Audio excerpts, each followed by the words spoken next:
Hello?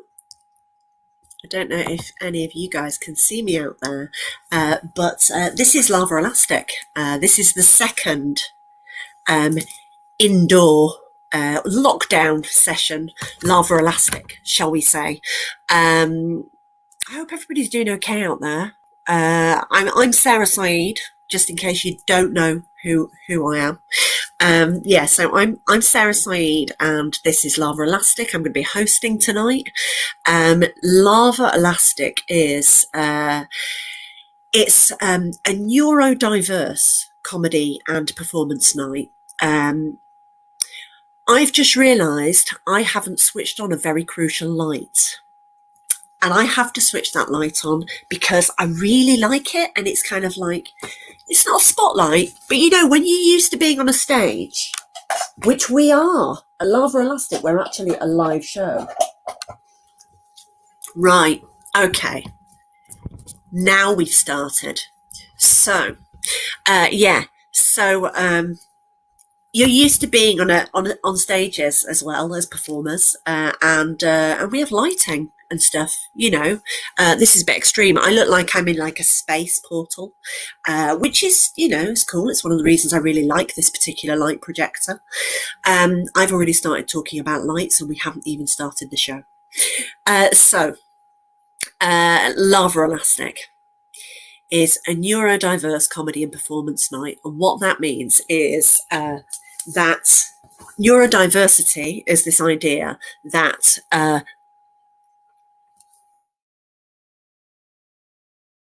as human, very varied in our brains. So there's several different kinds. So we are diverse in our neurology, so neurodiversity, as opposed to once upon a time they used to think that there was like one kind of normal brain. Normal, I use that word loosely because I don't often use that word, and then everybody else had weird brains or something wrong with their brains. But these days we think about it a bit differently. A lot of people think about it differently. This is a night of acts that are just human beings doing human stuff, and we're all varied, and it is comedy, but there's some poetry thrown in there as well, although some of the poetry is funny. Neurodiversity, I'm just going to go back to it for 1 second. Those of us that are on the autistic spectrum, people that have ADHD, or some of us have both. My forgetfulness definitely comes from the ADHD bit of my brain, I would say. I think the term scatterbrained actually originally probably came from those of us that are, well, there's loads of people saying hi. Hi guys, it's really nice to see you all. Thanks for joining us. Hi. I look like I've got like glowing measles, which is not quite the look I was going for. And it's a bit distracting, isn't it? But I've got like glowing measles. Sorry, guys. Hi. More new people. That's really lovely. Thanks for joining us. Fab to have you. Just to quickly backtrack. Lava Elastic is a neurodiverse night. We've actually got a really nice neurodiverse mix on the bill tonight. And neurodiversity means that neurodivergent brains are those of us that have different brains. In my case, late diagnosis, Asperger's, undiagnosed ADHD, but pretty strongly ADHD, I would say. I have a runaway train brain, to be honest. That brings me to a lady that's going to be helping me a lot tonight and kind of co-hosting. We're both called Sarah, which makes life nice and easy for me, because I've got a bad memory generally, but it makes life easier for all of you maybe as well, with the two Sarahs. So Sarah is kind of she's going to help me with everything that isn't to do with just talking to you guys basically, and introducing the very, very funny people that we've got on tonight. Very brilliant and funny. So I'm going to bring her on screen in a second, and she can tell you a little bit more about tonight. And then we can just have a bit of a general natter, and then the first brilliant act. So I'm bringing Sarah in. Hello.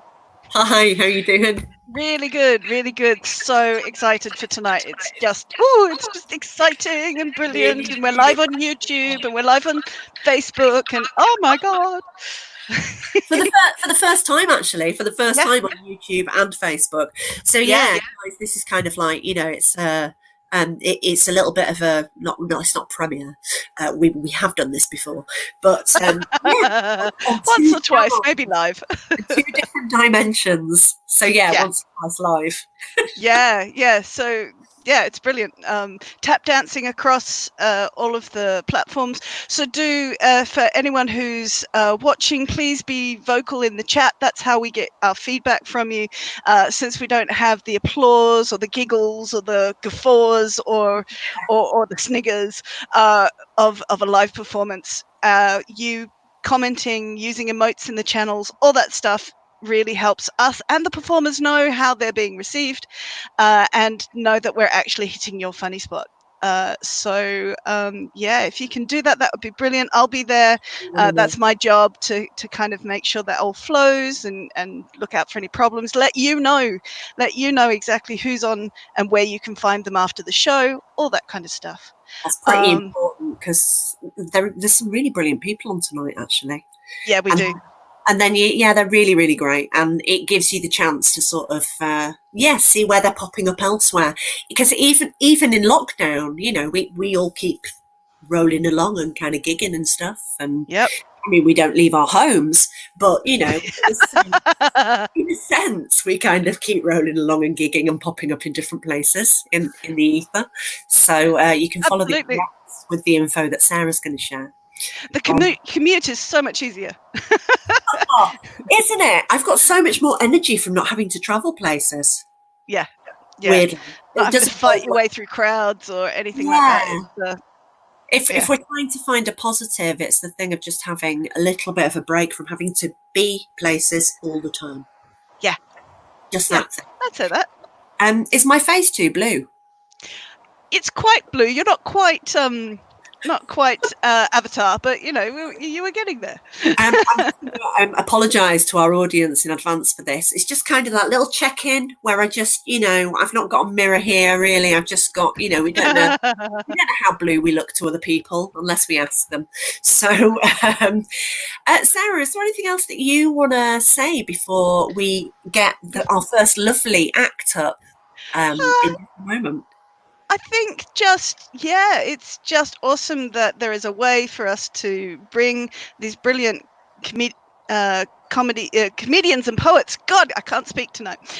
Comedians and poets to an audience at a time when we can't gather socially, and it is brilliant that that the technology exists and that people are willing to engage with that technology.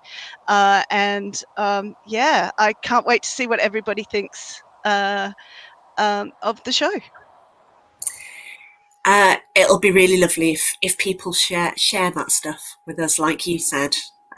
Keep sharing. Hopefully, positive feedback, the equivalent of your laughs, but in words and stuff. That'd be cool. Exactly. Can I just say, if someone's asking, are you in a blanket fort?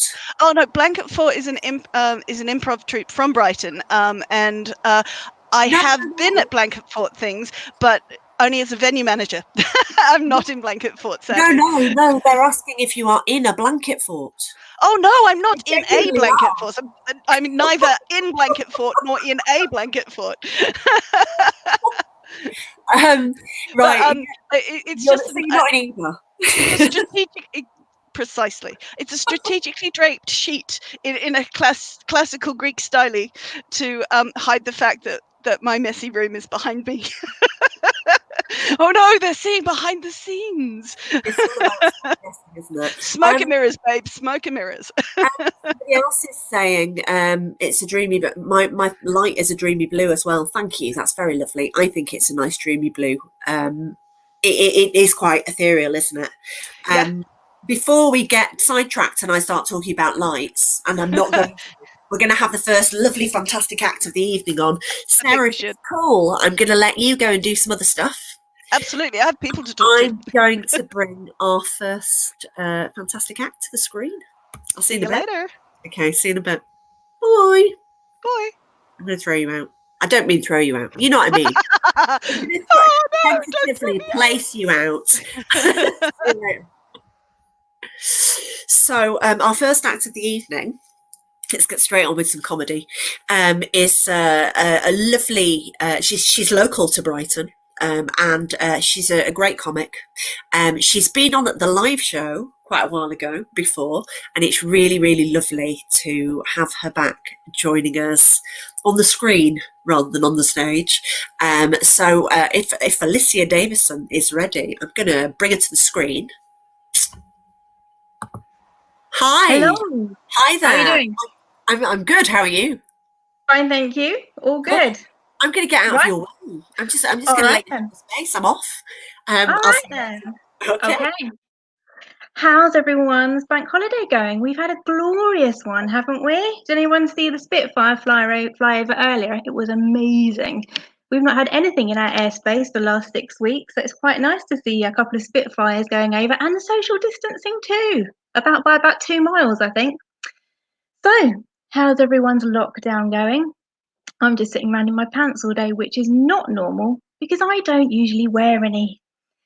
Homeschooling's going well. I've changed the password to all her devices to anti-establishmentarianism. So that's English sorted.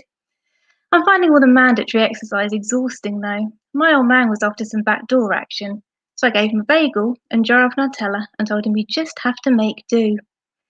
At least I found somewhere that sells pasta and some as penis pasta shapes, although I've had to tell my daughter that it's reindeer ear bolognese. Have to admit, I have done some panic buying. I did a massive order on Ann Summers. Look, if I'm going to be stuck indoors for 3 months, I'm going to want something to do. I was watching porn the other day and I was rudely interrupted by a COVID-19 warning. Now look, I'm not saying that Pornhub is spying on me, but how else would they know that I usually watch it with friends? I'm from Burgess Hill. It's the underboob of Brighton. If a small animal got stuck in my underboob, it would either suffocate or drown. Underboob. It sounds like something from Lord of the Rings, like Bag End or Crack of Doom. My other half took me to go and see The Hobbit. Basically, it's a load of small men with beards, which ironically also describes my porn collection. I love Lord of the Rings. I named my daughter Arwen. Too bad she looks more like Gollum. My labour was a lot like the Lord of the Rings trilogy. It was too long. I ended up with a creature like Gollum and a broken ring. Doesn't stop me rubbing it though. I live in an elderly area. My neighbours are lovely, but I do get a high turnover. I chose to live in a bungalow. Well, it makes it easier on the burglars. I wouldn't say I'm lazy, but there's a takeaway at the end of my road and I always get them to deliver. I don't go to the gym. I don't have stairs at home. Why would I pay to use somebody else's? I hate running. It's a tough way to eat cake. I was going to enter the ballot for the London Marathon, but I couldn't face the disappointment of getting a place. I've done loads of marathons. Well, Snickers, I think you call them. I enjoy doing high-risk sports. I did the London to Brighton bike ride last year, having failed my cycling proficiency. At least I came in on record time, but I did get the 8:16 from Clapham. It was a feat of endurance, but not as bad as listening to my partner's day at work. There are things I hate about cycling, like it takes longer than driving. All other road users hate me, and I look like a fucking Power Ranger. I thought about doing it again, but I thought I'd rather take 6 layers off my arse with sandpaper. The next time I want an adrenaline buzz, I'll just go to Tesco's during lockdown. I review sex toys. Literally the only job where your boss can say, go fuck yourself. It would be the best job ever, except I get paid with more sex toys. I tried putting them on eBay, but someone left me a bad review because the item wasn't used. I've tried giving them away as gifts. Apparently, not an ideal gift for the family. I sent a friend a vibrator, posted it. It was so big, it was torn. The packaging was torn, a bit like she was after. I tried giving them away to a charity shop, but the last time was just awkward. I left 2 old ladies fighting over a double-ended dildo. Well, I think they were fighting. I knew that I had a phone addiction when it annoyed me in real life that I couldn't swipe left on ugly people. My phone has everything I need. In hindsight, the vibrator app was a mistake, especially when Mum decided to FaceTime. Why do we keep our old phones? I've still got a Nokia 3210. I've got no use for it, unless I need to call the 90s. I sometimes wish my partner was more like a phone. The next time I upgrade, I am definitely going bigger. I would love it if Lego did sex toys. Imagine customisable strap-ons, although Duplo would be a stretch. My favourite Lego sex toy would have to be the Harry Potter wand. Cometh instantaneous. I made a sex tape, but my daughter found it. Well, we did label it the Lego Movie.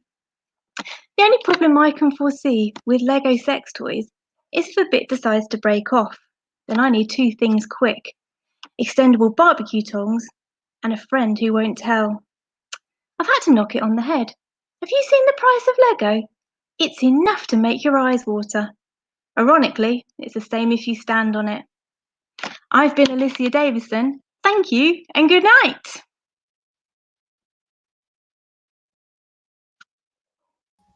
Hi, Alicia, thank you very much. Thanks. Right. I can give you a round of applause. But Thank I know you. people have commented during as well. Thanks, that was brilliant. I'm gonna let you skedaddle and get on with your evening. Thank you so much. Take Thanks. care. See you later. Bye. Thank you. Bye. Bye. That was Alicia Davison.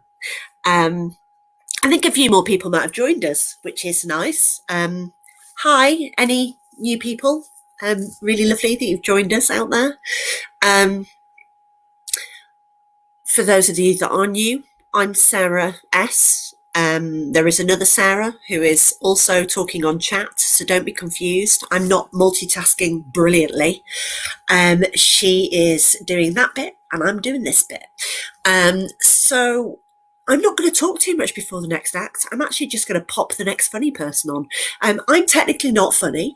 I'm just here to make sure it's really obvious that they are by talking a lot of nonsense and quite often about lights, because I'm obsessed. I can't speak English today. I think it's a lockdown phenomenon. It's like you're so used to not really speaking to other people as much that just random sounds come out when you try. It's like you forget how to talk, basically. It's very strange. This could just be me. I haven't even had a spider to have a conversation with this week. Last week. Do you know, I'm going to knock this on the head and tell you about my spider later. I'm going to introduce the next act. This is the problem with me not having a wing woman and reminding me that there's an act on, because I talk a lot. So, okay, moving forward. I do have a wing woman in a way. The other Sarah is my wing woman. Because I'm going to let you guys in on something, and that is that I talk a lot. I'm quite clumsy at the moment, which is why I keep bumping into my screen. So it's lockdown clumsiness.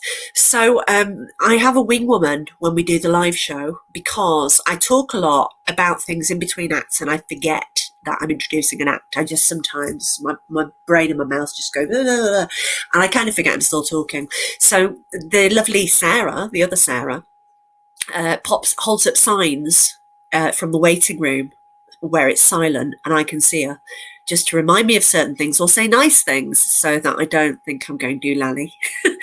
And I just got one of those, but it also did flag up for me that I'm talking a lot, dudes. So I'm going to introduce the next act. She just held up a sign going, "Next act!" exclamation mark. The next chap on is brilliant. I've seen him on other virtual shows, actually, a couple of other virtual shows. So he has done a little bit of this recently. Really great comic performer. And I'm going to let him do most of the talking for him. I'm pretty sure that he's ready. I'm going to bring to the screen Harry Wright. Hi, can everyone see and hear properly? Brilliant. Yeah, Yeah, my Wi-Fi is very bad at home. I Yeah. can hear you very Hello. clearly. I'm gonna Brilliant. I'm gonna scramoosh if you're happy and let you take the Yeah, go screen for if you it. were. Brilliant. Thanks very much. Okay, it's all yours. Cool. Lovely. I'm off. Right. Thank you for having me, everyone. Nice to be here. Yeah, I've been thinking about my hometown. I'm from a little place in Yorkshire, sort of despite looking like me. And it's I don't want to kind of make it seem worse than it is. It's being gentrified, but the local people kind of haven't really got the right idea yet. Like, we've got an artisan cafe now, a vegan bakery, 2 organic supermarkets, but they still sell JLS condoms and Superdrug. For a little flavour of how ridiculous that is, it's not even the only pop star brand that's on sale. You can get Ollie Murs condoms as well. And if you've never tried those, they're like the Robbie Williams range, but 50% worse. But the weirdest thing there's a range of shops that a guy called Andy Cook runs. And Andy Cook's a local businessman who buys up every shop that closes down and sells carpets and beds out of it. But nobody ever goes into any of them. He's got 7 or 8 now, and neither Povo nor Gentrifier ever steps through Andy Cook stores. Like, he won an award for entrepreneurship recently and kept going on about building his business empire. But surely the point of an empire is that you need people in it to colonize. The British Empire wouldn't have worked if they'd just gone to a load of empty places and set up home. That's just called living somewhere. I sometimes wonder if he runs Yorkshire's biggest drug ring, but he's got the wrong idea. To buy weed under the counter, you have to actually enter the shop to do so. I don't even think he's a serious businessman. I think he's a guy that just wanted to prove to his mum that conquering loads of territory in World of Warcraft can actually get you somewhere. And apparently he's really bad at his job as well. My dad once went in and asked for a 4-poster bed, and he just give him 4 posters of beds. Well, I'm autistic, and I quite look up to Ashley Cook in his own way. And I know he's got no money, right? Because he uses Windows 95 word art for his adverts. And one came up on the big screen of the doctor's surgery a few weeks ago, and it said, "What's cooking, baby?" And then on the next screen, he just put brackets, "me and my carpets and beds." Being that literal, that is an autistic mindset. Like, I love the guy. I might apply for a job there because autistic entrepreneurs are few and far between. But then, no, it's I've been thinking about sort of where I grew up and what school was like. It was odd. I'm gay and autistic, and it wasn't necessarily very easy. Probably the worst thing we had was sex education. Now, sex ed sort of, I don't know. I don't know if yours is as bad as mine. Rumours went round for a little while. We were having sex ed at school. You know, it went round, sex ed, and sex ed next week, sex ed. It's spread around the school, sort of much like an STI, actually. And I was quite naive at this age, and I always wondered, who sex ed was. Sounds like a promiscuous sick former. It's just someone that should not be working with young people under any circumstances. You know, the boy at school, that claimed he'd had sex with a girl on holiday, and then for the rest of the school, he was known as sex ed. That was who I was expecting. But luckily, it was just a normal teacher giving the lessons. And she was quite interesting in her own right. She was in her 60s and close to retirement. And she used to use very politically correct terms that didn't really exist in the first place, so she just made matters worse. One time she was talking about homeless people, and she said, "Tramps." Oh, God, sorry. People of the road. People of the road is not a term. You can't make that up on your own terms. I'm gay. I don't say I'm differently straight. You have to use existing terms if you want to do it right. But her sex ed classes were interesting.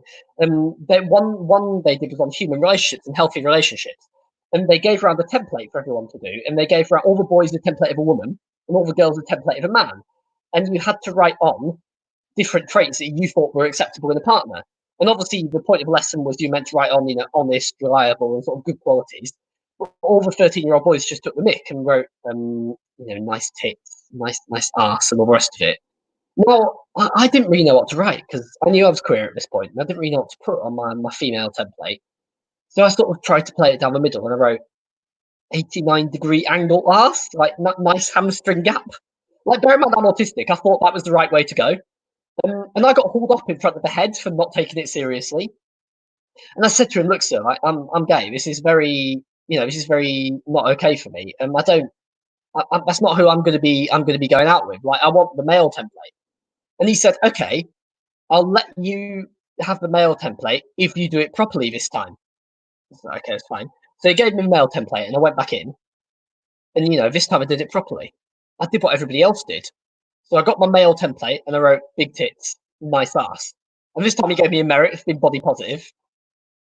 But yeah, I'm a sports gay, a gay man that likes sports. You know, we're an oppressed minority within our own community. It was harder coming out as that than it was as gay in the first place. But when I told my friends about it, we all had a coming out party for me, which means we went down the pub to watch boxing. And we were watching a Tyson Fury fight, and my friend Ben said, "Oh, I don't understand this. You know, I don't understand why you like it. You know, it's just people punching each other. Like, it's not interesting or entertaining."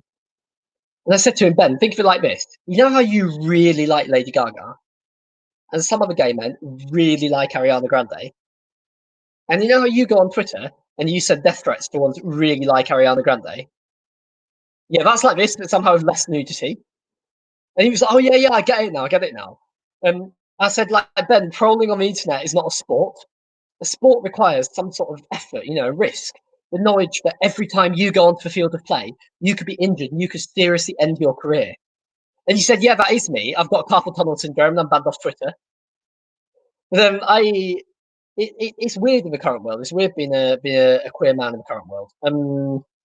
There's not many spaces for sort of younger gay people to meet like there used to be anymore. Saunas and sort of bathhouses used to be a big thing when homosexuality was illegal or was more frowned upon. And that world's just gone now. And I find it a bit sad. Like, I still go to saunas. I'm often the youngest person in there by 30 years. But I don't go because I'm looking for sex or I'm interested in anything. Like, I'm just working class and I'm poor. And I go because it's free unlimited jacuzzi all day, £15. Like, that's the best reason to go. Like, you can watch repeats of Drag Race on the telly and not even have to pay for Netflix. It's perfect. Get groped by a 60-year-old man while you're in there. Yes, it's bad, but it's just an occupational hazard. Then I don't know. I've started going out with older men recently, and not because I particularly sort of am interested in them or interested in their bodies. But I just like their shower gel. Like, I just like their money. I'm always often looking forward to a post-sex shower so I can see if they've got any Alberto Balsam. Like, it was with one guy, we finished up, like, I sprung out and sort of sprinted towards the shower. And he said, "Babe, come back, I want to have a cuddle." I was like, "No, I need to see your gels." I felt like such like a little guy in a Waitrose world. I sort of got out of the shower, like squeezed as much liquid out of the bottle, you know, put it on, ready for my high-class shower. And it felt wrong, it felt all slimy and weird. Like, I don't know what posh shower gel's supposed to smell like. Like, I get the cheap little one that's made of polo mint. It's just tea tree oil and turmeric, but I didn't think anything of it. I thought, oh, maybe it's just supposed to be like that. I finished the shower, I went back into bed, and he gave me a hug, and he said, "Oh, you feel nice. You feel very smooth." And I let my guard down then, and I said, "Oh, yeah, it's that nice shower gel you've got." And he went, "Wait, the one in the Alberto Balsam bottle?" "Yeah." And he said, "Yeah, that's lube." I was like, "What the fuck do you expect me to think if it's in a shower gel bottle?" And he said, "What, one with a big L written on it that's separate from all the other bath products?" I thought L was for left-handed. Like, I don't know what people like you use. I just get the little one made from polo mint. So he said, "I'll bring your own next time." So now whenever I'm around someone else richer than me, I just bring my own shower gel in a travel bottle, and I've never felt more proud to be working class. Look, I'm going to go in a minute because there's a lot of fantastic acts on. But I just wanted to try a sort of slightly new bit out. Part of the reason I sort of like straight male culture in some ways is I never had like any good male role models growing up. I just lived with my mum, and my mum was very accepting of my sexuality and of how I was. But sometimes there's things you can't talk about. Like, recently, I've got a new phone, and I sent a message around to everybody on WhatsApp, sort of explaining, "Oh, I've got a new number." And she, yeah, she didn't handle it very well because I made the rookie error of not getting her out of the group. So my mum was in the chat. There was also people that I'd gone out with in the chat, and she messaged me afterwards and said, "Oh, thank you for sending me your new number, but also, who's Isaac?" Like, I don't even know who Isaac is. There's people from there from 5, 6 years ago. So I played it down and I just went, "Oh, it's just a friend." And then she said, "Why does he have a little aubergine after his name?" How do you spell the aubergine emoji to your mother? I didn't know what to say. So I thought I got away with it. I saw he works at the Turkish market. And she seemed to accept it. She went, "Oh, yeah, next time you're there, can you get me some couscous? Because it's £1.99 from there and it's really nice." But the joke's on her, because obviously sports gays such as me would never touch carbs, so my secret is safe. I've just seen somebody's commented and said, "Why is there lube in the shower?" Yeah, that was what I bloody wondered as well. Like, I don't know why you keep it there. Maybe you just wanted to keep it with all these other bottles. But yeah, I guess you're right. That's lazy loving. All right, thanks very much, everyone. What a fantastic night. It's great to be here. And I'll hand you back over to Sarah. he's gone. He's gone. I couldn't tell him thank you for being marvellous. That was the brilliant Harry Wright. Yeah. I heard the word lube a lot there. I'm a little shell-shocked for a moment. We don't do the watershed anymore in the world, so it's absolutely fine because, you know, we can all watch anything anytime. So that was the fantastic Harry Wright. And actually one of several of us that are on the spectrum this evening. So, yeah, one of the fellow autistic performers on tonight's bill. Before I introduce the next brilliant act, who's a slightly different field because he's a poet, a brilliant one and also a really funny one. But yeah, so before I do that, I'm going to just share a little bit more about what I began to talk about, which was my obsession with lights. So I really like lights, and it's not just an obsession, it's a way of life, I'd say. So basically, it partly comes from the fact that very bright lights really hurt I get headaches, a lot of headaches. I have headaches all the time, basically. I live with a headache. And part of it is to do with very bright lighting in the world. So I suppose I became a little bit obsessed from quite a young age with lamps of all kinds, just like cool lamps, soft light lamps, lava lamps. I mean, the name Lava Elastic, probably, if you thought about it, or if you knew anything about me as the host, you sort of think, oh, yeah, lava lamps. So I love lights. I go out into the world and take photos of, well, when I go anywhere, I take photos of light fittings. They're so much more interesting than you would imagine. They really are. You just can't, okay, so I'm going to dial that back a minute. I get so excited talking about lights that I can't think what to say first. It all trips over each other. So, basically, I think also partly because I'm quite an attention to detail person.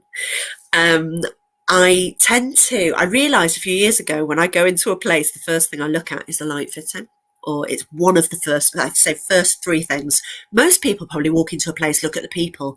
I actively don't look at the people. I actively look at the highest point in the room, which is probably the light fitting. And I gradually work my way down to looking at the people and being able to maybe even have a conversation with one or two of them. So that's kind of the way it works. But it's just basically become an absolute flat out passion and obsession with lights. So I never have big lights on in my own living space. And I like pretty lights and like projectors and all sorts of things. And it has just basically become a hobby, a fetish, a joy. Lights are cool, man. I mean, I extend this to natural light. I'm not just, it's not just the indoor lights. I'm not going to talk about them too much. All I'm going to do is share the new one that I got last week or the week before. Even though I've shared it before, I'm doing it again because it's amazing. And then I'm going to introduce the next act, who is absolutely fab. He really is brilliant.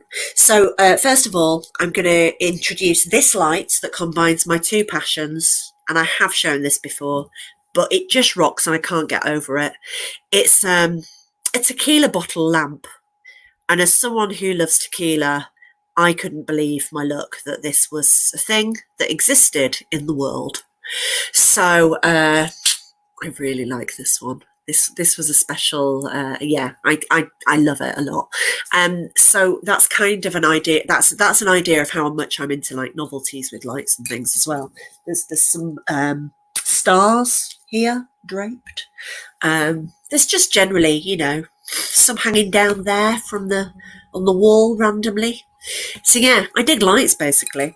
I'm now going to shut up about them, because I could just talk about them for the next 2 days. You guys would tune out way before that, and there's much funnier people on than me. So I'm going to shut it, and I'm going to introduce the next brilliant chap onto the screen. So this next performer is, he's a poet, but he's also a filmmaker, and he writes, and he is responsible for a really great film called Frosted Glass. He made it with a team of other filmmakers and creatives, and it's about it's about the experience of being autistic in the world. And it's a really, really cool film. I mean, really, it's worth checking it out, basically. Rather than I can't do something justice by just sort of waffling on about a synopsis. It's just worth seeing Frosted Glass. It's a really, really well done film. And as someone on the spectrum, there were things that I really loved about it and related to, and would recommend it to other people for. So this gentleman that's about to be on is a poet that I think is absolutely fantastic, as well as lots of other people do as well. And I'm just going to shut up and let him do his thing. And his name is Anthony Fairweather. I'm going to bring him on now. Hi, Anthony. Good evening. I'm going to scramoosh. I'm going to scramoosh and let you have the space to do All right, your... then. Okay, I'm off. Okay, then. Correct, right, yeah.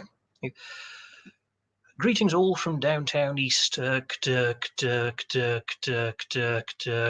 London. My name is Anthony Fairweather. As you've probably worked out already by now, I have a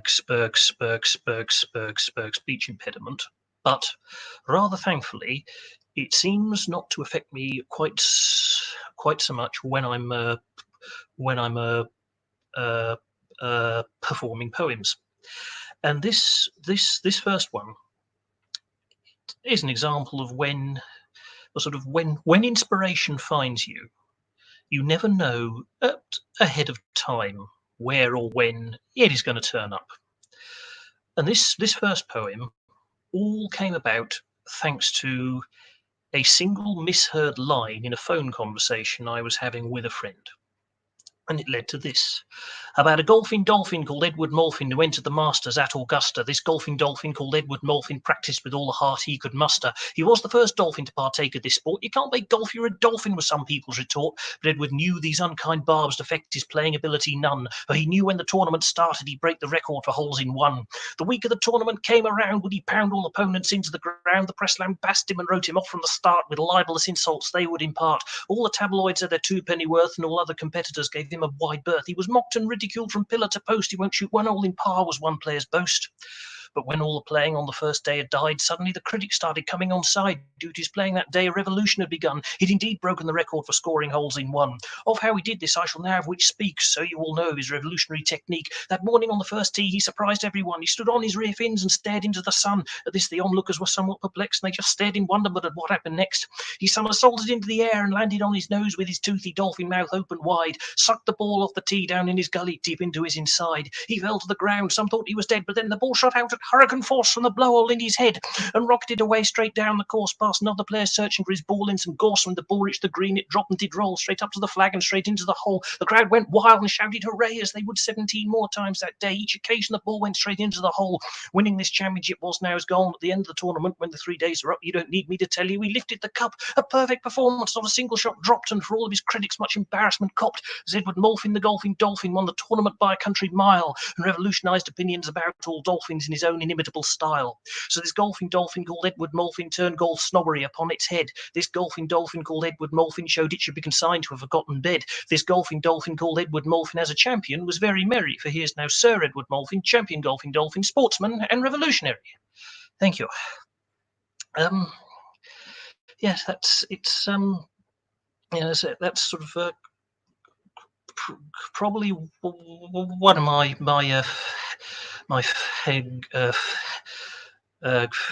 favourite poems I have ever written, and it would never ever have come about without that, weird misheard lurk line in a phone conversation. I was trying to think of poems to sort of do here that at least vaguely reflected the sort of the times which we find ourselves in, and we've sort of seen a lot in the papers and everything. Obviously, the word Armageddon has been used rather a bit, but as extremely serious as the problems we've been having recently are, this next poem is about a person who, it is no exaggeration to say, saved the world. And almost no one knows who he is, or the event which took place, which caused it. And so this, to sound incredibly pretentious for one moment, is, you could say, a poem for the world. And if there's anyone watching this who has a birthday on the 26th of September, this poem in particular is for you, because we've heard of Mandela, and we've heard of Gandhi, Nightingale, Fleming, and others of fame. But today I will tell you of another hero, as not enough people have heard of his name. And I'm naming that name as Stanislav Petrov. And this story, I tell you, it is not in jest. And regardless of what you think of this poem, of his actions, I beg you, be extremely impressed. 26th of September 1983, in a cold Russian autumn of a very cold war, President Andropov lay in the Kremlin hospital, senile and paranoid and close to death's door. His fear in the White House that President Reagan was planning to nuke them caused him to perspire. In his mind he had reason for his fictitious thinking, as Reagan had called them an evil empire. His government had spent innumerable rubles on a satellite system trained on the US that could detect the launch of their incoming missiles, give them final warning, a sign of distress. 26th of September 1983, in that cold Russian autumn of a very cold war, a standing soldier, Stanislav Petrov, entered his bunker and then closed the door. He was covering a shift for an indisposed colleague. His task, it was simple, from the KGB thus: keep your eyes trained on all of your systems, and if the missiles are launching, report it to us. And so he sat down and started his duty. A hard-working, diligent soldier was he. But all it was quiet, all it was normal, and all it was peaceful. There was nothing to see. Bab, bab, bab, bab. Alarms started flashing. The sirens were crashing, the atmosphere piercing. He looked up in fright at a message to launch retaliatory action from an imminent incoming American strike. He looked at his monitors, all of his systems. His head, it was pounding. His brain, the sweat poured. But no real signs of a ballistic bombardment. He reset the system, and peace was restored. Bab, bab, bab, bab. He barely had time to hit the override button when the system in panic fired off once again. Alarms started crashing, the sirens were flashing, proclaiming of peacetime there had been a loss. But still no real signs of a US invasion. He reset the system and informed his boss. Bab, bab, bab, bab. He hadn't even had time to hang up the phone before the system in panic fired off once again. His boss down the line heard all the commotion, was forced to tell Andropov and all of his men that the message that now met Stan on his system was even more frightening than what went before. The American missiles were well on their way to blow Mother Russia right into the floor. Now Stan was in the hot seat, and it was Stan's call. If he'd got it wrong here, it'd mean disaster for all, because if he'd got it wrong, we'd all be dead as mutton. So if he'd said launch, Andropov would have pressed the button, and millions of megatons of nuclear warheads would come rushing from Russia to the rest of the world, each and every nation toasted in radiation, complete devastation, completely unfurled, each nation wiped out by terrible fallout, deformity, destruction, disease, and death. Apocalypse, how? Apocalypse now, no chance to hold out and draw another breath. But Stan is a man of steel and precision. When he makes a decision, he sticks to his guns, and that's why we are here on this day of this year. Thanks to him, Andropov did not launch any bombs. And so, did they hail him a hero, proclaim him a saviour for saving humanity from a death worse than death? No. He was summoned by his boss to explain his actions, not promoted or doted, with standing enlarged. From his boss who commanded, he was reprimanded, sent on his way, and eventually discharged. How could they do this? Such an injustice to a world saviour, to strike such a blow? Well, as Stan says himself, the bird that's above always craps on the bird that's below. Because in overriding the missiles on that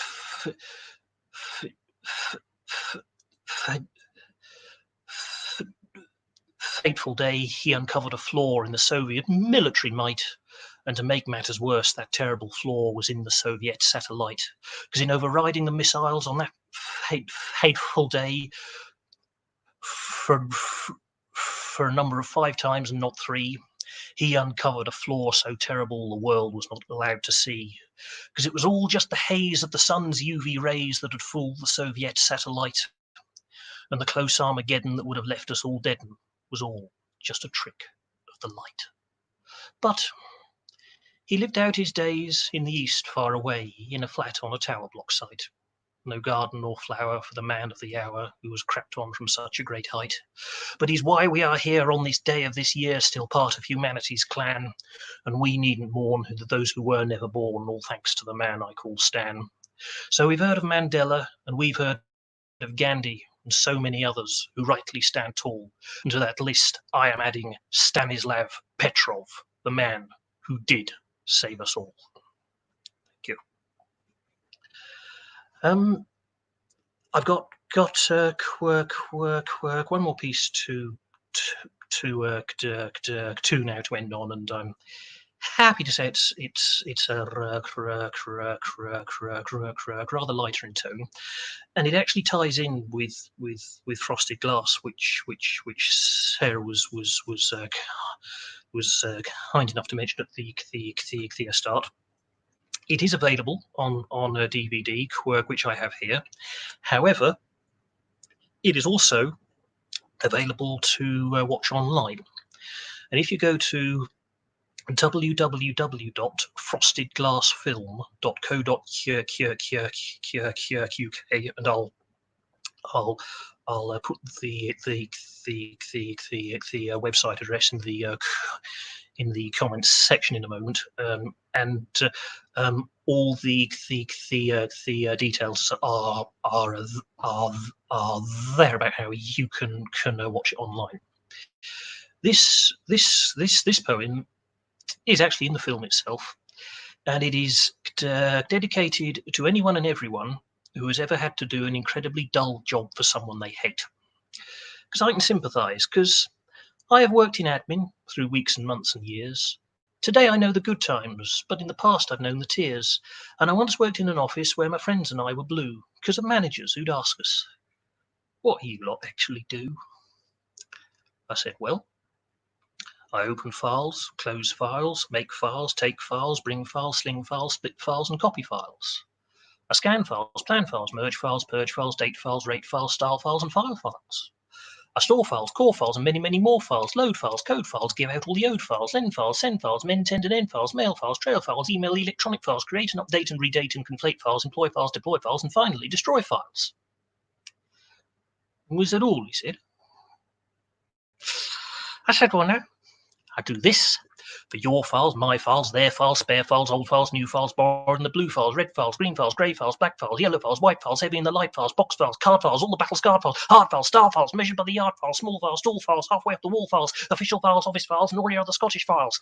For when I wake up, well, I know I'm going to be the man who's making files for you. And when I'm dreaming, well, I know I'm going to dream about the files I've left on view. For I would make 500 files, and I would make 500 more to be the man who's made 1,000 files. You just knocks on the flipping floor.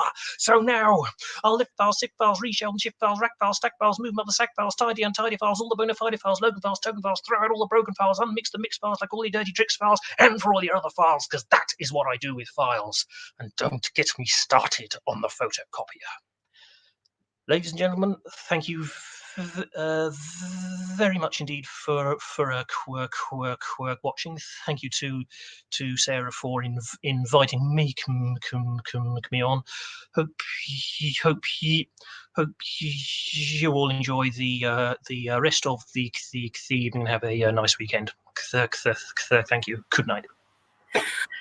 Thanks so much, Anthony. Thanks. That was brilliant. Thank you.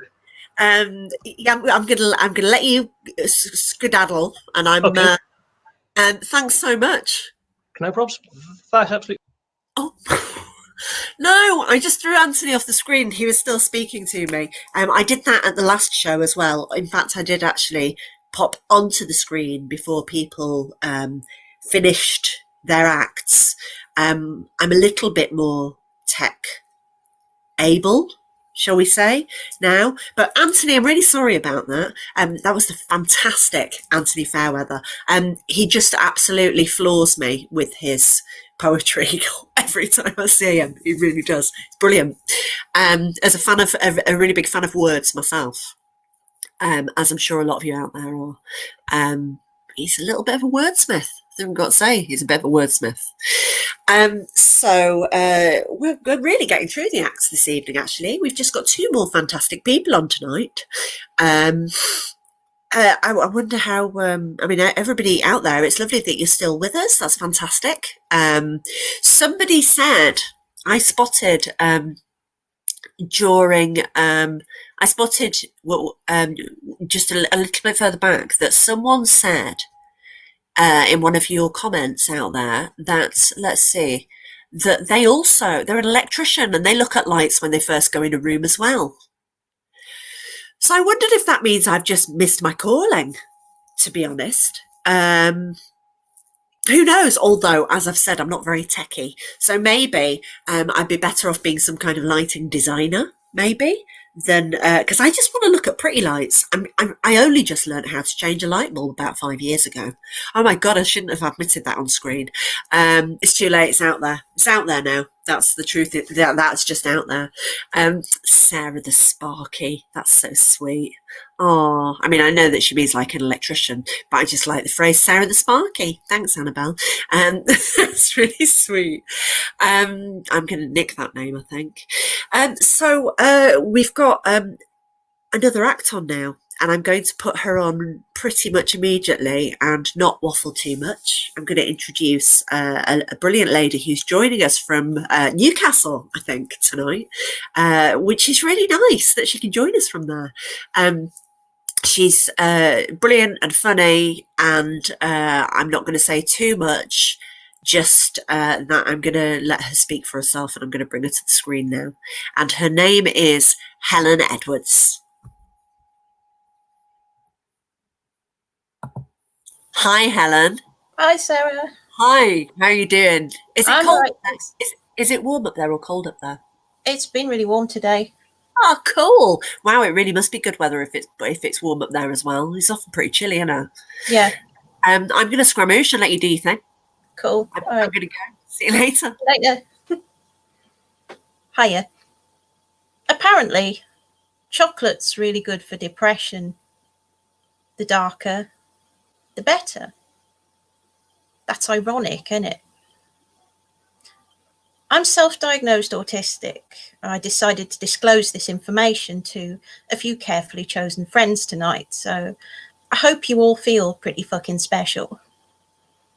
I wish there was more time to go into detail. I bloody love detail. It's said that autistic people need routine. I'm doing one right now. It just makes sense to me to do things that get me excited over and over and over again because, well, why wouldn't you? I always thought it was perfectly normal to listen to my favourite song 50 times on a loop. It was only when people around me started ripping their ears off that I began to wonder whether there might be something else going on. When I like something, I really fucking like it. That leads to some pretty intense friendships. Not everyone can handle it. Some people run away. One friend was so freaked out by my enthusiasm, she moved to Portugal and forgot to tell me. Making friends in primary school was relatively straightforward, although the boys' games were much more fun. We used to pretend to be racing car drivers. The premise was simple. We just ran round and round the bike sheds. We did the staggered start and everything. So high school was a bit of a shock. I was horrified to see my classmates just stood around talking to each other at break times. They'd all received the memo and knew that this was just what you were meant to do now as a grown-up child. I still wanted to play racing car drivers, so I did. I'm still stepping out on my lunch breaks to do a couple of circuits. Up until fairly recently, you were only allowed to call yourself autistic if you also identified as male. There was this idea that autism meant having a brain that was wired in an offensively manly way. I think that's grossly unfair. I know I haven't shaved my legs for a while, but I don't remember touching anyone inappropriately, at least not recently. I don't think I've ever wolf whistled anyone in my life. I can't even whistle. when I was at school, autism wasn't a thing. You were either stupid or clever. Because I was intelligent in certain ways, I slipped under the radar. I could read really fast as a child. Couldn't read people for shit. In my first real job working in retail, I let a customer walk out the shop with a complimentary bottle of Jack Daniels. He'd asked me to hand it to him so he could have a look at it, and I believed him. You see, with very few exceptions, I mean everything I say literally. What this means is I get deeply offended every time someone misuses the word literally. If anyone's put the work and the hours in to earn the right to use the word, it's me. I'm really bad at telling people their hair looks nice, especially when it doesn't. I never know whether people really want to know how I am or not. And when someone tells me to have a nice day, I always think we're sharing a bit of a moment. That's fine. In fact, it's quite nice. What's horrible is when I tell them to have a nice day back and they think I'm being insincere. I do tend to overshare inappropriate information with strangers, not at the bus stop, just on stage. I'm hypersensitive to everything. My Fitbit's pretty easily upset too. It registers steps when the bus driver goes over the potholes in the road. They're so deep now, I get halfway to orgasm on the way to work. The last time I was on the bus, I was so excited when I reached my destination that I leapt up, sprinted past a sweet little old lady and jumped in a bush to finish myself off. I've had to rename my Fitbit, my Clitbit. Coincidentally, that's also the name of this part of my set. I love wordplay. I can't eat gluten. It makes me people intolerant. If I ever move to France, I'm definitely going to open a gluten-free bakery called Bread is Pain. One of the diagnostic criteria for autism is a lack of social skills. Now, I don't mean to brag, but I did accidentally call one of my work colleagues a slag once during a tea break. Awkward. So awkward, I was asked to work from home before the lockdown. The funny thing is, me and this woman are now the best of friends. All I'm saying is, experts don't know shit. I'm an over-empathiser, a lot of autistics are. I actually started training to become a counsellor and quickly lost interest. It's not a job that easily lends itself to sarcasm, puns and gratuitous filth. Don't even get me started on the idea of holding space for someone else. The main reason romantic relationships have always eluded me is wherever I am, whoever I'm with, I always need just that bit more space. I'm really good in a crisis though, due to my fondness for self-isolation. Seriously, how do people sleep with someone? I don't mean the sex bit. I mean, how do they sleep at night with an actual other person in their bed? I'm the world's lightest sleeper, metaphorically speaking. The sound of my own fingernails growing is enough to keep me awake most nights. I'm really bad at lying, so everything I'm saying tonight is true, by the way, except for the bit about the vibrator. I've never needed one. I can think myself there most days. Being oversensitive does have its advantage. And when I say I'm happily single, I really mean it. Thanks for listening. I've been Helen Edwards. Thanks, Helen. That was absolutely brilliant. I laughed very, very loudly during that, and I think my neighbours might be a little bit disturbed by that. But thanks so much for joining us. Thanks for having me. Absolute pleasure. I'm going to let you vanish off screen. Thanks so much. Cheers. See you later. See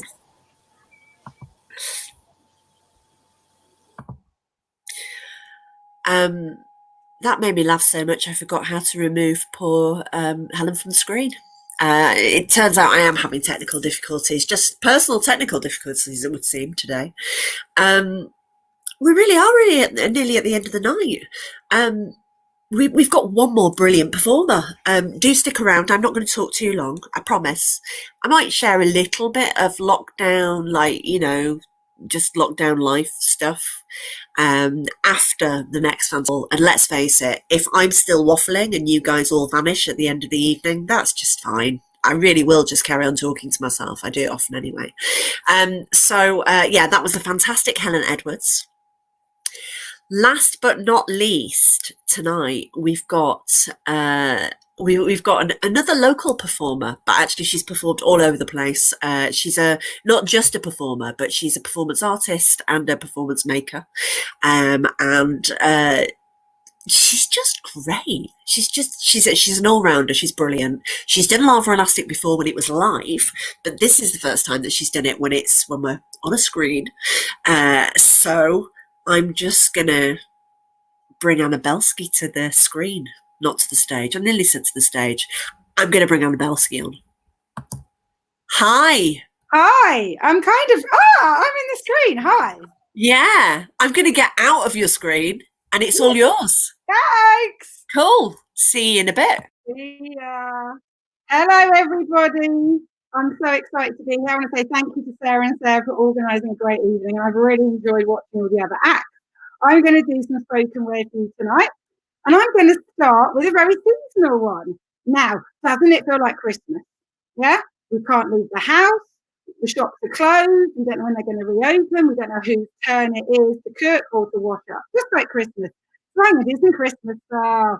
Now, are we all familiar with the nativity story? Yeah? So you've got Mary, Joseph, etc. Now, I am not a parent, but I am a very proud auntie. And when my niece was 4, she was going to be in the nativity, Mary, Joseph. And they have to audition. And I was like, oh my goodness, performance auntie, competitive. So I thought I needed to help her with her audition piece. And I got carried away, and then I decided I wanted to be in the nativity. So my first piece is an audition. Here we go. I'd like the part of Jesus. Oh yes, I really would. I've got skin as soft as a baby's bum. I'd be like totally good. My dodgy hip prevents me from begging on my knees, but I'd be the best Messiah in town. Oh, can I have it, please? Por favor, s'il vous plaît. I just won't go away. Oh, and for another thing, will it matter that I'm gay? On second thoughts, I might prefer a part with lots of lines. My memory's fantastic, my rhyming's just sublime. So how about the angel who spreads news far and wide? I'll do it in a rapping style. Now just you watch me try. I am the angel Gabriel sent down from up above. Who spreads our news of great joy, get sweet into your bruv.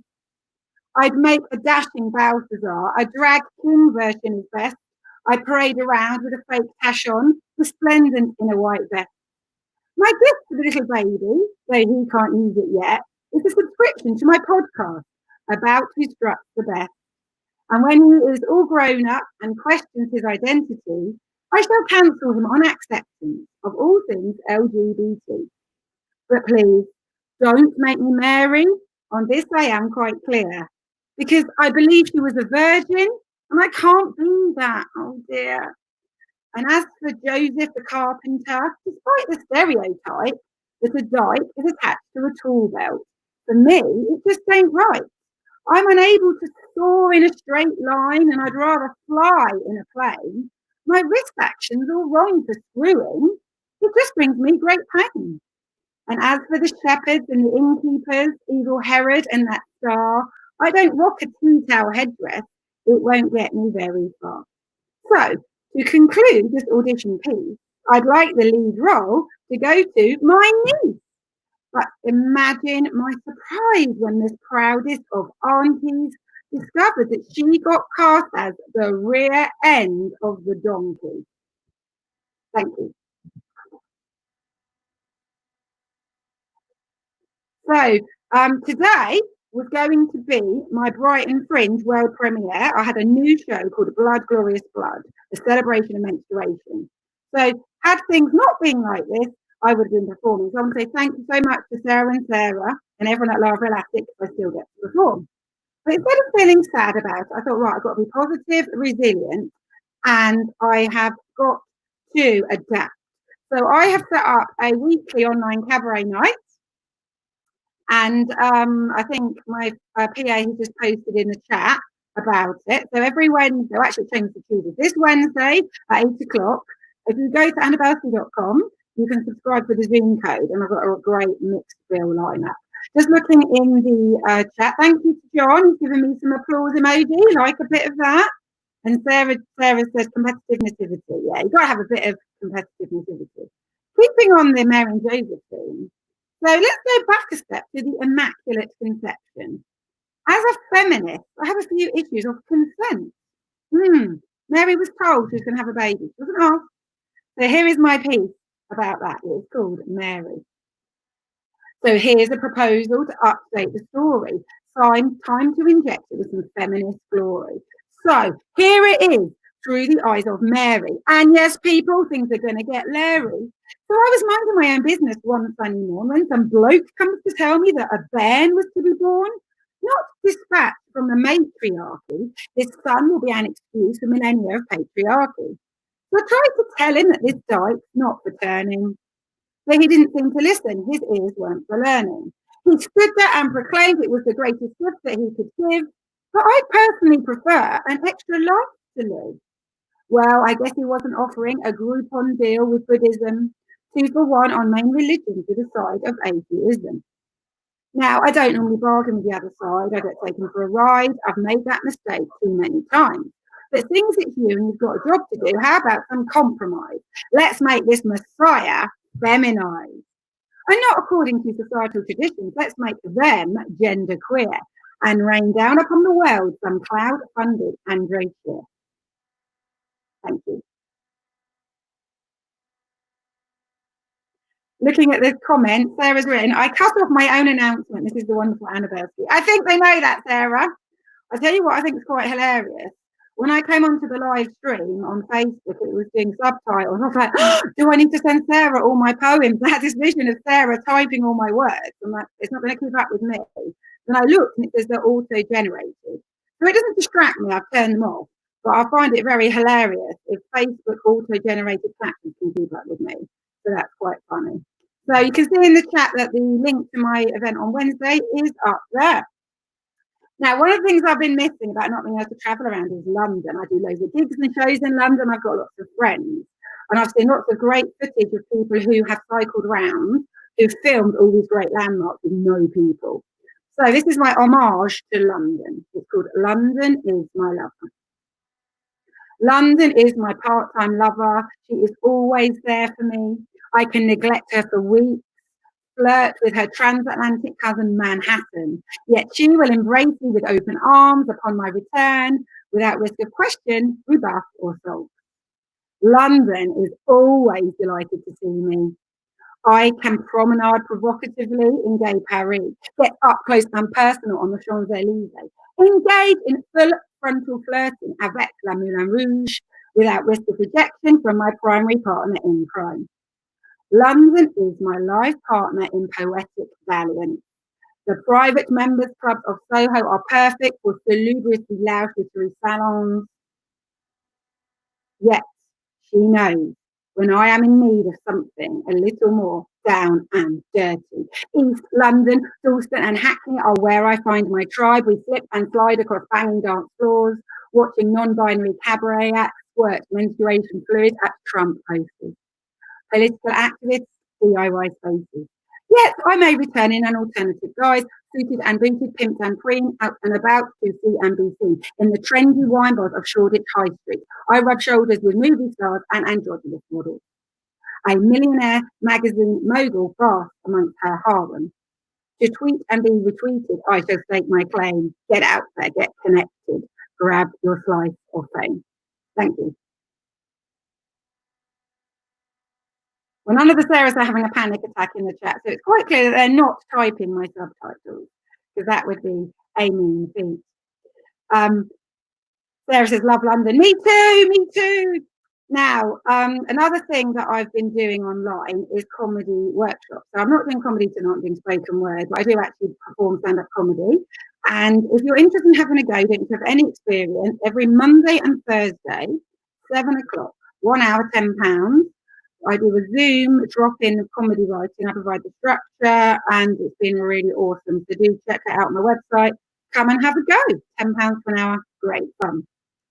Right, my last poem is about an ideal person that I may or may not want in my life. I am on lockdown on my own, and as the last act saying about how do you sleep with someone, I totally get that, and not in the sex way. how you share a bed with someone. It's like beds are for sleeping. So last act, actually, was it Helen? So the last act, oh my God, I was laughing my head off. Absolutely brilliant. Really, really enjoyed your set. Laura Elastic has just put in the comments, your poem made me miss London. Yay. I've got another poem about London, which is a lot more hot. Those of you who know me well may have noticed this is rather a clean set. Clean set, that's hard to say, because I can't control who watches a live stream. When I'm doing my closed Zoom shows, I know who's in the room, because normally my material is adult. Right, my final piece this evening is about, yes, a person who I may or may not want in my life. It's called Metaphorically Speaking. Your eyes are a passport to exotic climes. Your mind is an asset I'm longing to mine. Your lips are an invitation to an eternal after party. The gap between your thighs, oh, how I long to join thee. Your hand reaches for mine as a master mariner casting out a line. Your 501 button flight is passport control, beguiling eye contact, not all I plan to hold. Your finger strokes your phone screen as a judge does at crufts. The flow of linear movement fills me with pure lust. You negotiate the anti-gay placard-wielding bigots outside the registrars as Kate Adie upon the front line. Your eloquence is Caroline Lucas on Prime Minister's Question Time. You walk as a barrister descending from the bar. Feminist bumper stickers adorn the rear of your car. Your laugh is the first nightingale heard by a lifer on release from doing time. I consider it criminal that you are not mine. The space between sentences fills me with great promise, and eye contact is held within which I seek solace. Your heartstrings are crimson, up which I do climb, and the dream of your kiss shapes up truly sublime. Despite there yet being 6 months until June, your playlist looks samba and tropical tunes. Your tongue smacks of citrus and inexplicable taste, and the dampness in my crotch begs not to go to waste. Clothes cling like perfection to non-binary curves, a Delftware glaze upon Wedgwood, after which I do yearn. You drive like a mercenary, win that final parking space, you bet. Your gestures are gracefully commanding as Marin Alsop conducts at the Met. You sing as Edith Piaf out on a reverie, and your wit is Victoria Wood as you tinkle the ivories. You walk towards the runway, board the front of the plane, the Queen of Skies, pilots, passengers, long may she reign. With your 5-star personality, sense of humour, our connection, you infiltrate my dreams and parachute in a fresh slice of heaven. Thank you. Henry says, yay, Annabelle. Lava Elastic, we've noticed it was cleaner. Yes, Lava Elastic, I know used to lots of sanitary products being thrown around. And yay.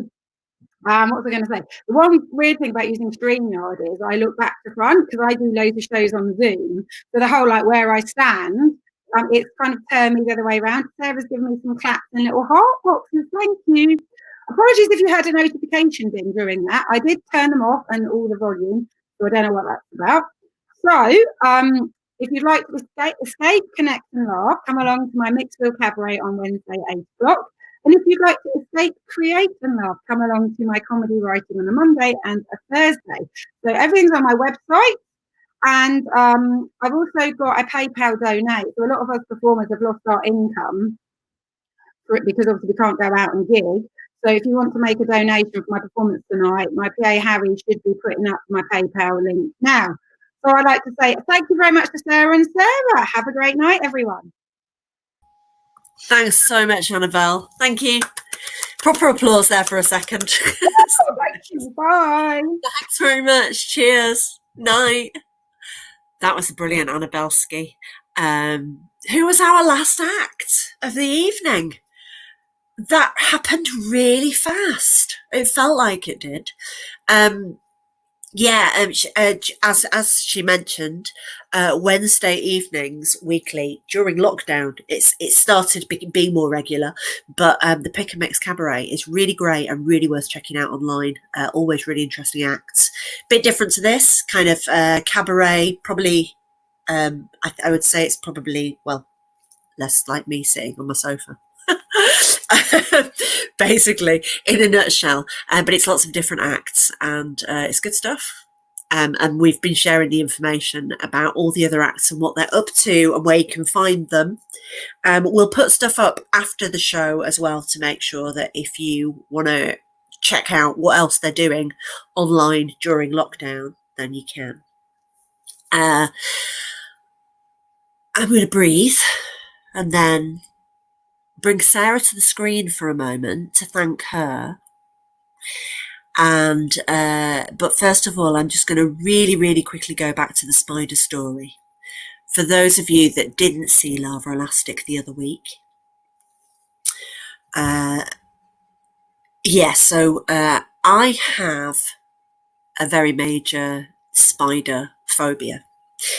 To the point where I remember about a decade ago, just over a decade ago, I remember it was so bad that when I lived in I had a basement room. It was a lovely basement room, but it was close to where spiders are because it was a basement room. And this was quite a few years ago when God, it might be over 15 years ago. Yeah, I am that old, amazingly. Yeah.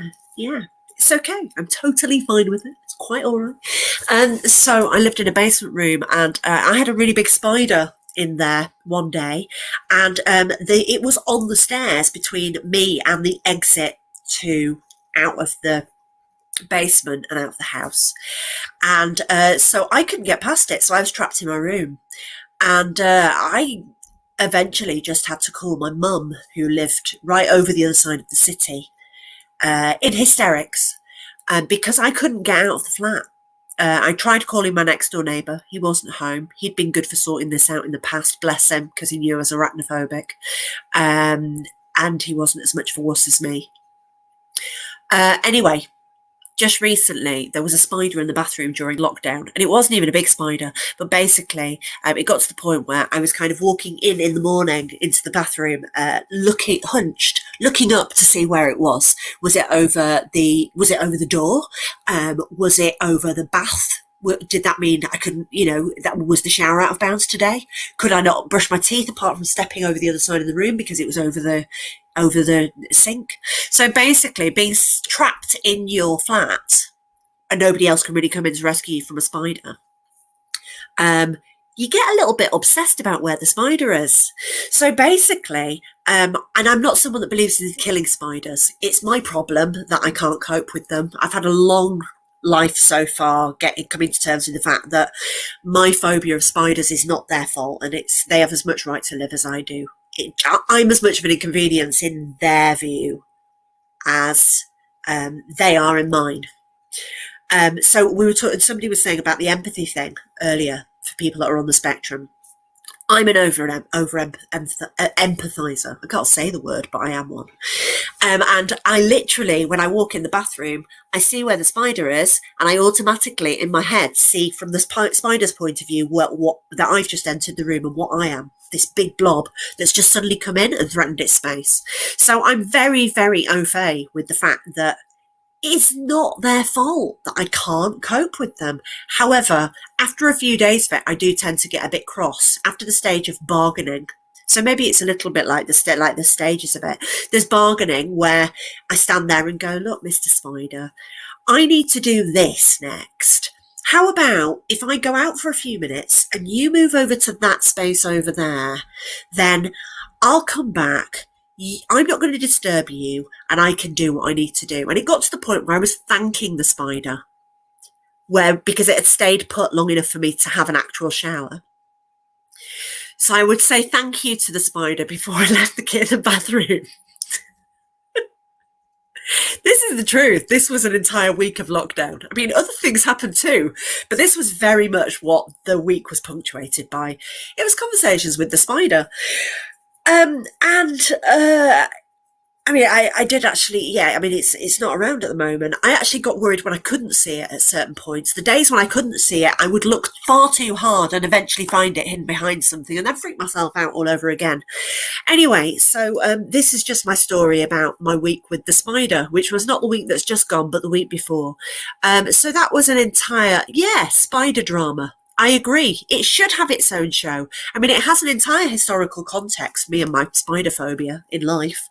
Really serious phobia. I mean, really bad. I'm terrible. I'm hopeless. The reason why this spider was manageable and I almost sort of brought it into my heart was because I was stuck with it, whether I liked it or not. I can't get rid of them. I can't go anywhere near within arm's length. But also, it was a spindly one, not a big fat one. So when they're like chunky bodied ones, oh, and actually, that's a really good point. Helen has also just raised the issue of moths, problems with moths. That's a whole other story with me, and I do have a phobia of those as well, especially the really big chunky ones. In fact, I have a problem with any kind of insect, really, whatsoever. Helen, who was on here earlier, who was brilliant, from Newcastle, she has actually given me the name of moth phobia, I think. And I think it is, and I, as a word fan myself, I like this, but God, I don't know if I can pronounce it. Lepidopterophobe. So Helen apparently is a lepidopterophobe. I'm also one, but it's not as big a problem for me unless they're really big ones. And then, and also Ellie out there somewhere has also said she's a lepidopterophobe as well. And also, and I'm being told to stop talking. Wow. Just like that, you are saved. Just like that. I'm going to bring the other Sarah to the screen. This has been Lava Elastic. I have been Sarah Saeed, but just before I bring the lovely other Sarah up onto the screen, I'm going to say you have seen tonight the brilliant Alicia Davison. I'm going to applaud on your behalf for each act. I know that you're doing it in your own ways out there, even though I can only sense tumbleweed in my own voice in here. So that was Alicia Davison on first, and then you had Harry Wright. He was on second, also fantastic. Another fellow Northerner, actually. And then it was the brilliant Anthony Fairweather, poet extraordinaire. And then there was also Helen Edwards, who joined us from up in Newcastle. And finally, last but not least, the Brill Annabelski, who is one of the more local acts. But obviously, everybody's joined us from somewhere else because we can't be in the same room. Just one of those things, weirdly. I'm now going to bring the lovely other Sarah, who's been chatting with you guys during the show, because I can't multitask for toffee. So, no, you're brilliant. You are multitasking because you are hosting and bringing people on and off. So, you are multitasking. And I do love you a lot. But I do, as a fellow Aspie, recognise that ability to motor mouth. So, yes, it was said with love. And in fact, just so people can see, it's like, stop talking, love you. I just give a little bit of perspective on how lovely it is that you say that in that way. Both myself and my mum talk a lot because we both are on the spectrum with ADHD. I have a sister who is not quite that tolerant always, because she sometimes just needs us to shut up now. And quite honestly, we don't really get a love you always on the end of it. Never have. So I really, I think the usual. She's wonderful. Don't get me wrong. She's absolutely lovely. However, sometimes we do talk a lot, and she needs not much noise to focus. Yep. And I think the words that you use most frequently were, "Can you get to the point?" Or, yes. I think you said enough on that now.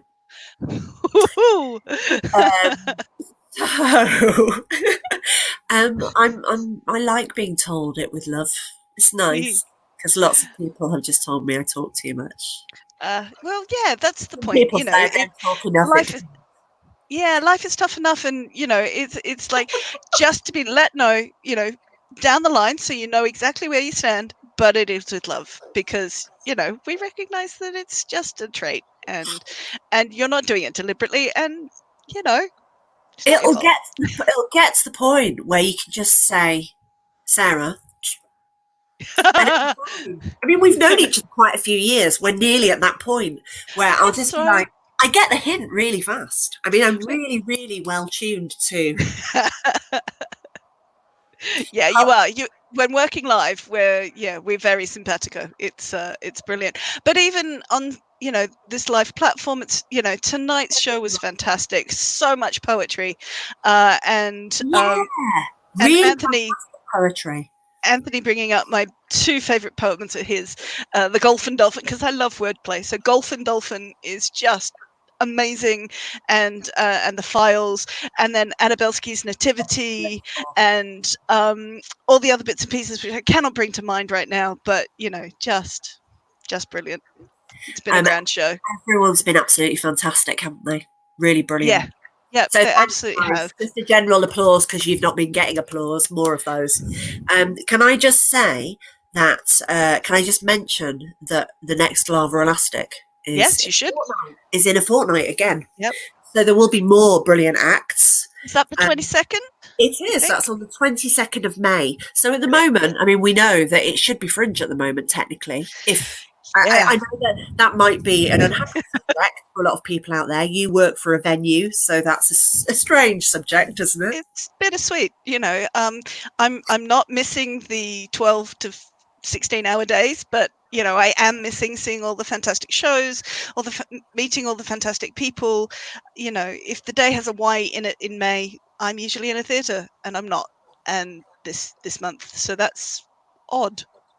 But we'll get back there. It will come back, and we are one of the sweet venues, which is based in Brighton and Dundee, and we pop up in Edinburgh for the Fringe.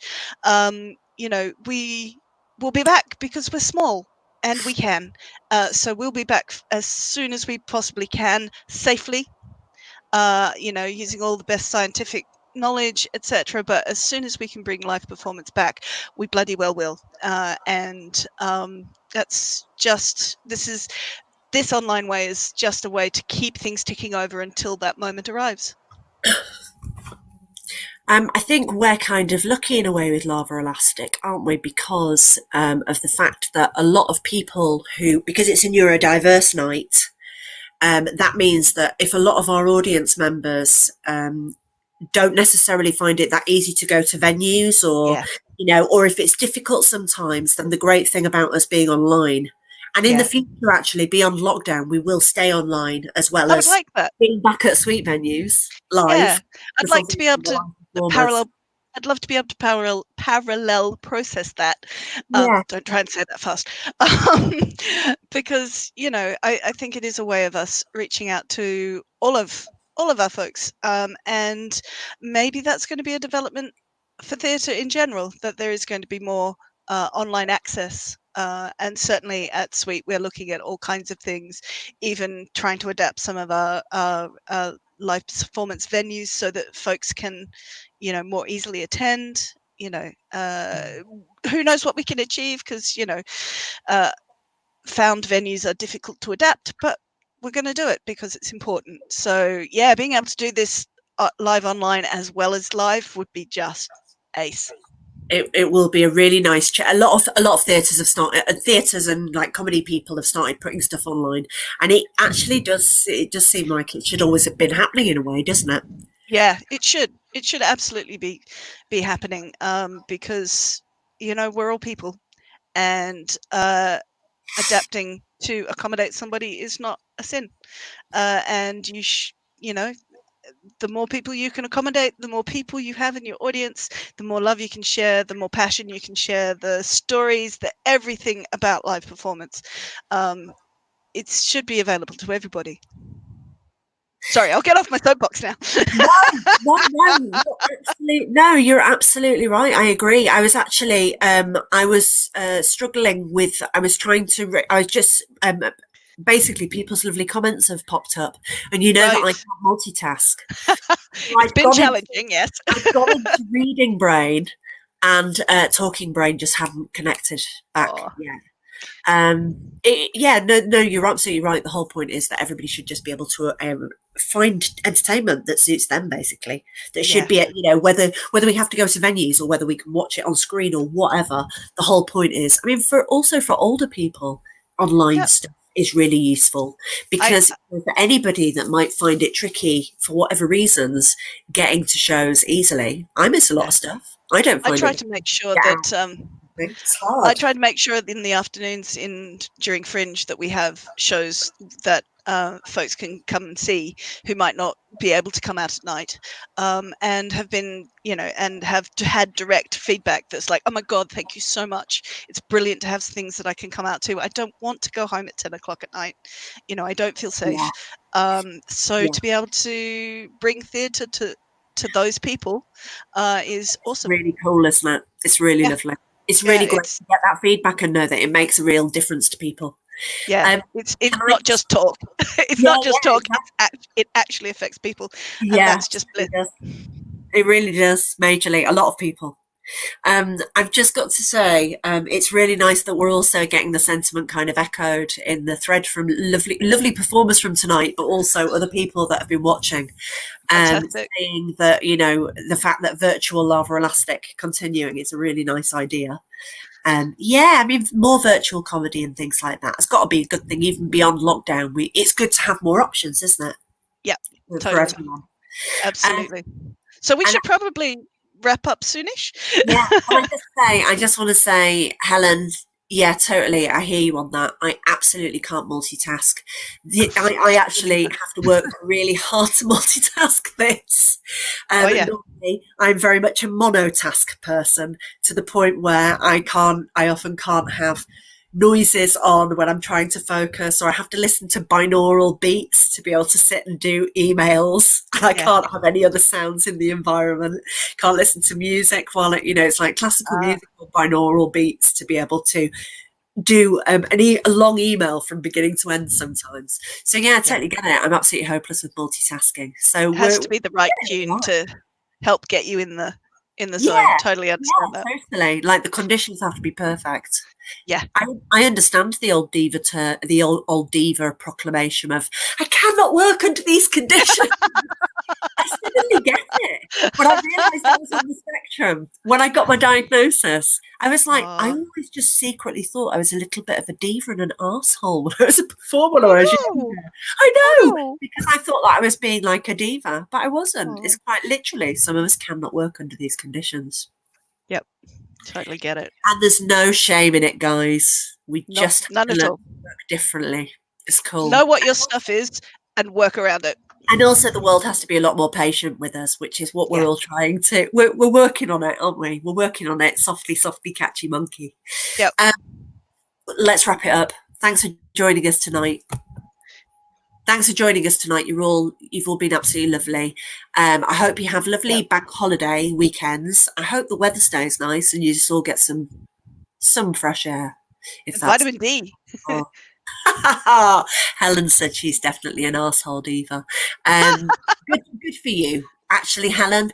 Do you know what? We should own it. Sometimes you have to be. Let's just, sometimes we have to be. I turned it into a character instead. That's how I channel it.